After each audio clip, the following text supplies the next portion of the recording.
Sino dito yung tuwing magbabanyo sa mga public CR is parang hindi nila kayang idikit yung mga puwet nila sa mga toilet seat cover? Kung isa ka sa mga yan, worry no more mga mi dahil meron akong na-discover na isang disposable toilet seat cover. Grabe, sobrang handy lang niyang dalhin tapos napakanipis niya lang para ka lang talagang nagdadala ng mga wet tissue. Ganito siya bubuksan tapos 10 pieces na nga po yung laman ng bawat isang pack. So, di ba, ganyan lang yung gagawin natin. Ilalagay lang natin siya sa toilet seat and then pwede na tayong umupo ng komportable at ang pinaka-best part nga po nitong toilet seat cover na disposable is pwede mo siyang i-flush sa mismong toilet. Don't worry kasi environmental friendly to so hindi ito magka-clog sa mga toilet bowl.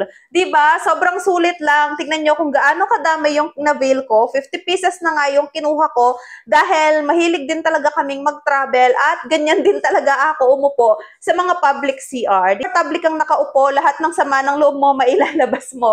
So kung gusto nyo, i-check nyo yung yellow basket, magugulat kayo sa price niya. Pwede kayong mag-avail ng 10 pieces, 50 pieces, up to 100 pieces.